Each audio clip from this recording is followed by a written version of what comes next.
Howdy folks, welcome back to my YouTube channel. I am your host, the Mighty Bjorn, and today for you I have a Gunner Heat PC guide video. Going to be talking about ammo. Yes folks, ammo, because there's a lot of different types of ammo for tanks out there. And not even in this guide video I'm going to be able to cover all the different types. I'm going to primarily only focus on the ones that are currently in Gunner Heat PC, and there's one that I'm going to cover, well there's two I'm going to cover that will possibly end up in Gunner Heat PC, but are not currently in Gunner Heat PC. And then, of course, there's a couple ammo types out there on the market that are more modern ammo types, and we won't see in Gunner Heat PC at all. So I'm not even going to bother covering those. And what brought this video up is a viewer recently watched one of my videos and essentially was seeking additional information on the ammo types. He basically pointed out that during the video, I was shooting an improper ammo type, which I had mentioned myself, and he was basically wants to seek more information on what are the different ammo types, why do you use specific ammo types against specific different types of targets, and what's the functionalities. So let's begin, shall we? And I'm honestly, I put together some drawings and paint just to give some visual aid. So, you know, giving you the best quality information I can for the lowest budget possible.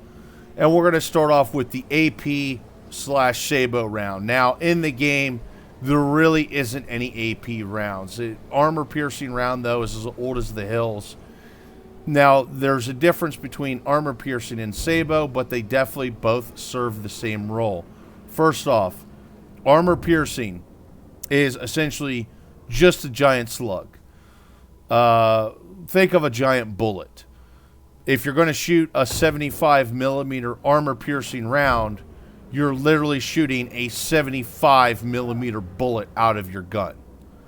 Now, for Sabo, it's different because essentially what you have is you have a canister around a dart. So here, with Gunner Heat PC, if you're using the American tanks, you have a 105 millimeter round. Okay, that's the size of the canister. That's around the. That is around the penetrator, and then the penetrator is actually roughly only, I think it's like 30 millimeter for a 105 millimeter round.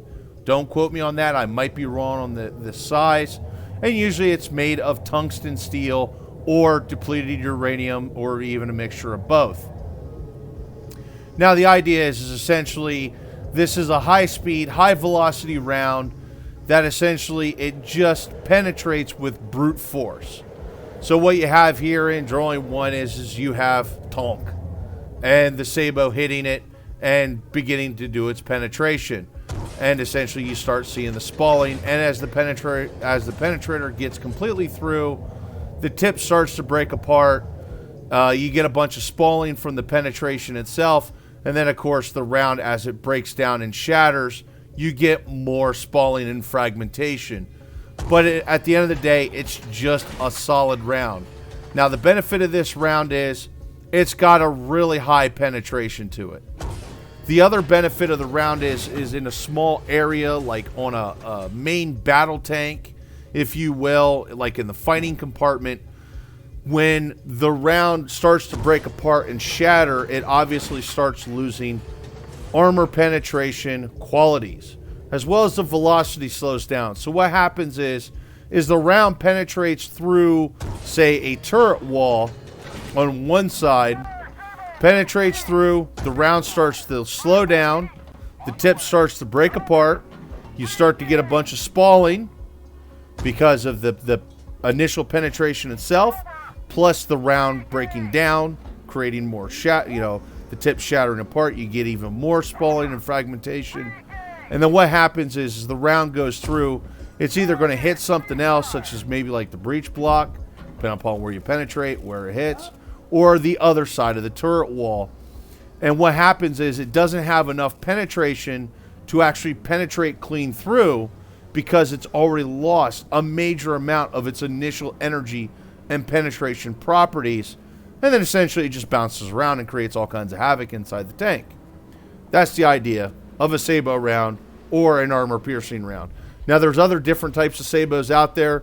Some of those we may see. I don't really know. I doubt we'll see the M41 Walker Bulldog.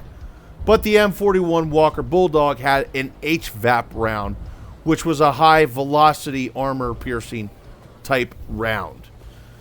Now, Sabo round, armor-piercing rounds are as old as the hills. It's one of the initial rounds that tanks were loaded with. You go back as far as World War I, you will find armor-piercing rounds. However, Sabo rounds, while they started during World War II, the British worked on a Sabo round. It didn't really start until after World War II is when Sabo rounds got more perfected and more use out of them. And then, of course, there's different types. The primary one that we have here in Gunner Heat PC is a fin-stabilized type. But there's actually non-fin stabilized types because they're stabilized in different methods. Finally, there's also APCR, which is a armor-piercing composite rigid is what APCR means. And essentially what that is it's think of a typical standard armor-piercing round, but it's got a hardened steel penetrator core. Essentially, how do I want to best put this? You know, pretty much take a normal armor-piercing round and put a harder steel core in the middle of it. So essentially, with like an 88 millimeter, perfect example because the Germans loved using APCR. 88 millimeter APCR, you would have I believe it was roughly a 20 millimeter steel penetrator core made of tungsten steel, and then the rest of the round would be sized up with regular steel or lead, which I believe it was steel in the case of the German APCR rounds. And that's another type of armor-piercing round. I don't believe we'll see APCR in Gunner Heat PC, though, because, well, Cold War, basically no one used APCR at that point. Now, the next round I'm going to cover here is the Heat, and this is a common round, too, probably the second most common round we're going to find in Gunner Heat PC. Now, there's also Heat Tandem, and there's multi-purpose Heat. I'm not going to cover those. I'm covering standard Heat. So what you have here is you have a round. It's going to be 120 millimeters round, and it's going to have a long, flat-topped shaft. Now, that long, flat-topped shaft has a fuse, and then it has a copper core, a copper wire core. And what happens is when the fuse trips, the copper wire core then melts. And what it does is it burns a small hole into the tank, and then behind that copper core, the red area I have in the drawing, is explosive compound. It's a shaped explosive charge. And it's shaped because basically was found over the years that shaped explosive is actually, it focuses, essentially. And what happens is the explosion then goes inside the compartment and expands. That's the general idea. Now, that round, a heat round, is not very effective against heavier armored tanks. Now, it will work against some. Like a heat round will work great against the T-55, actually, because the T-55 is made of rolled homogeneous steel, and it doesn't have any space-type armor. Now, that being said, actually, a Sabo round is still going to be more effective against a T-55. And that being said, even with composite armor and things of that nature, a heat round is still effective against a T-72 in certain areas. That being said, a heat round is mostly meant for light armored vehicles. And what that's got to do with is a lot of the lighter armored vehicles, such as a BMP, has a large crew compartment because it hauls troops around. And essentially what happens is because of the explosive being forced, the explosion being forced into that crew compartment, Once it enters the crew compartment, it expands and it creates all kinds of havoc inside the crew compartment. And essentially, it just does a better job creating havoc in a larger open area than a Sabo round will. That being said, too, while the Sabo rounds are hardened, they're depleted uranium, they're tungsten steel, they're designed to penetrate really thick armored targets. And the problem is you're counting on the round losing velocity, and you're counting on the round to the tip of the round, the penetrator part, to break as it penetrates and gets through the armor. With lighter armored vehicles like the M113, it doesn't really have much in the way of armor. The armor's not extremely hardened compared to a tank. And essentially what happens is the tip ends up not breaking, the round doesn't really lose enough velocity, and it doesn't really create that much havoc. I've actually seen Sabo rounds penetrate through M113s and do nothing more than leave a nice, clean, round hole through both sides of the M113 because it entered through the fighting compartment. Now, that still being said, a Sabo round would still be effective for taking out the engine.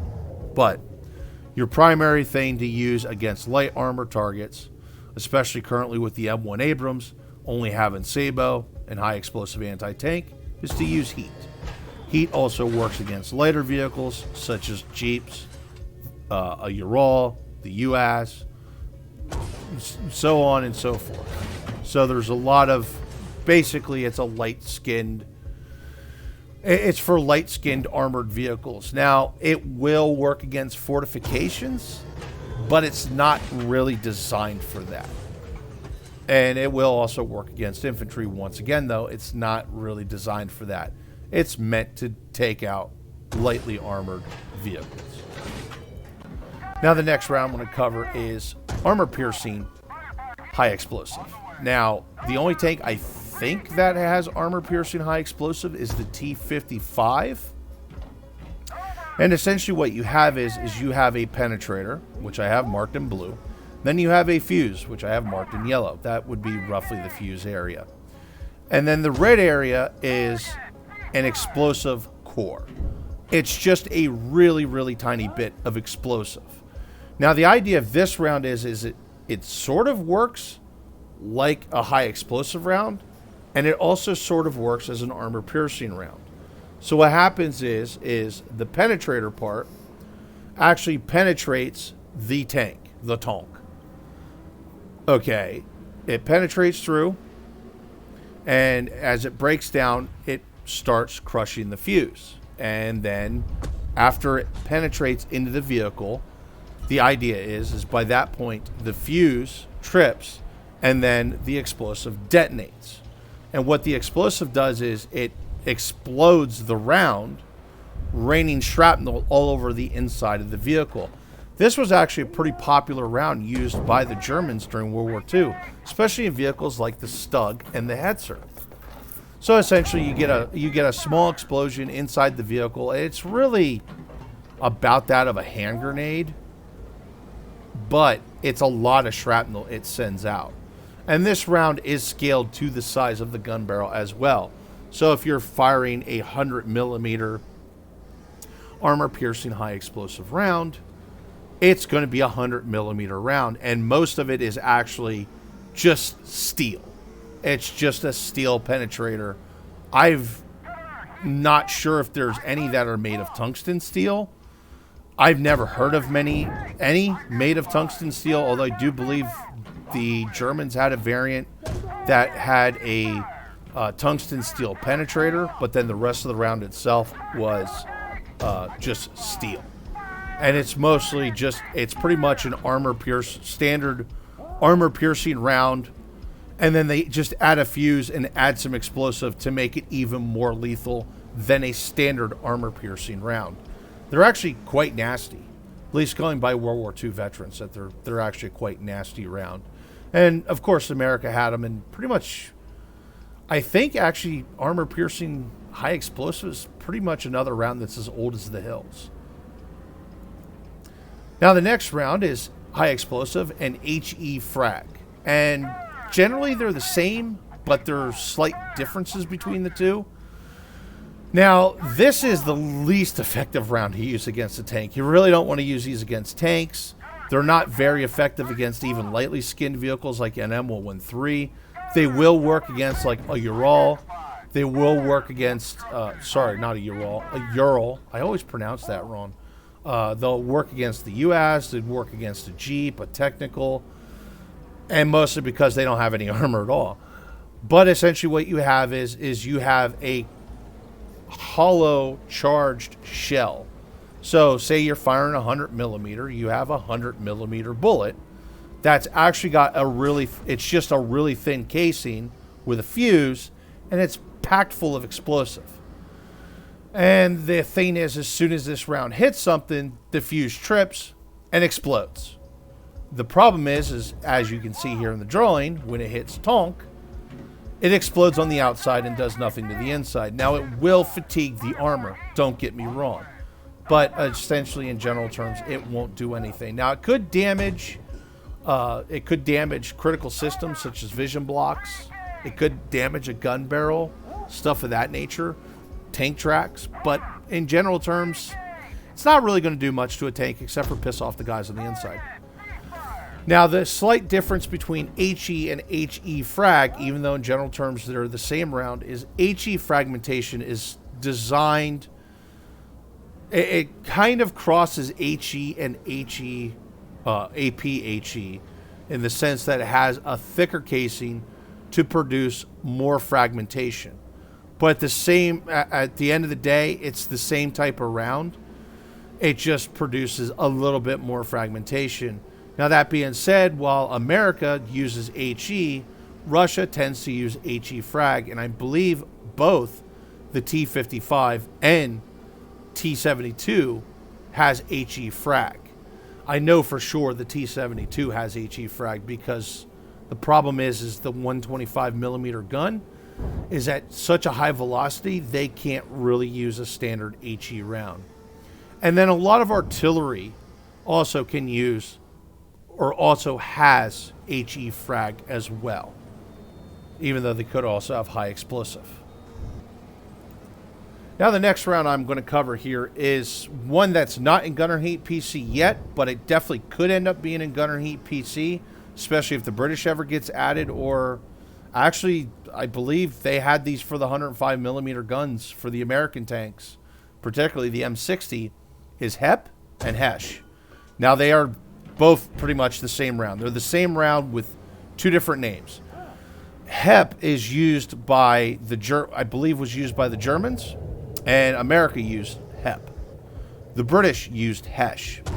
Now, Hep is high explosive plastic, and then Hesh is high explosive squash head. And in general terms, what you have is you have a steel penetrator, and then you have a big pile of explosive, and then you have a fuse at the end of it. The idea is the steel penetrator hits, it's not designed to penetrate armor. It's made to fatigue the armor and essentially create a dent. And what happens is as the round hits and impacts, it starts to crush. The high explosive compound then expands and fills in the dent that the penetrator had made, and then the fuse trips and explodes on the outside of the vehicle. And what happens is because of the fatiguing and the bulging of the steel and everything else, it creates additional spalling inside the tank. It's actually a pretty good round to use against tanks that doesn't have spaced or composite armor. And it's good against light armored vehicles. And based on how thick the armor is of said vehicle, it will actually penetrate and explode on the inside of the vehicle. So it doesn't matter. It's kind of one of those oddballs of this round is deadly no matter if it penetrates or not. It's a deadly round, or at least can be. Now, the other problem with this round, though, too, is a lot of tanks, especially when you start getting to the Cold War period, is made with anti-spalling material, or they have some type of anti-spall material. It could be anything from a fiberglass coating to a rubber coating. I don't even remember all the different types of coatings they tried. But essentially, it's a coating that they can put on the inside of the turret walls and fighting compartments to prevent spalling. That's actually another way to also defeat Hep and Hesh, which is kind of one reason why America got away from Hep. That being said, the British actually still uses it for now. They're not going to be much longer because they're updating their Challenger 2s, but that's neither here nor there. Now, the very last round I'm going to cover, and that's because this one is liable to end up in Gunner Heat PC. And this one I actually have a photo of. This is a canister round. This another round, it's not in Gunner Heat PC currently, but it could end up in Gunner Heat PC. There's kind of no reason to have it right now because it's actually not effective at all against tanks. It's not even really effective against light-skinned vehicles like an M113 or a BMP. It would do okay against like a Humvee or, you know, some other light-wheeled type vehicle like the Ural or the US. And that's because it's just a giant shotgun shell. And that's literally all it is. That's why there's no photo or anything else. Essentially, the round fires, and after you fire the round, it starts to separate and open up, and then basically a bunch of steel pellets go flying around, creating all kinds of havoc. It's typically used against infantry, is the only reason he really used that round. And it's really only used against mass infantry and dug-in infantry, although at times high explosive actually ends up, rounds like high explosive and high explosive fragmentation tends to work better when it comes into dug-in infantry. But anyway, folks, hopefully this covers everything, or at least answers a lot of questions that you may have or don't know when it comes to the different types of ammunition out there for the tanks, especially the tanks in Gunner Heat PC.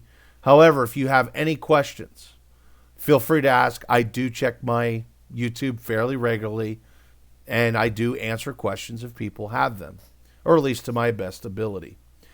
Anyway, folks, once again, thank you very much for tuning in, and have yourself a wonderful day.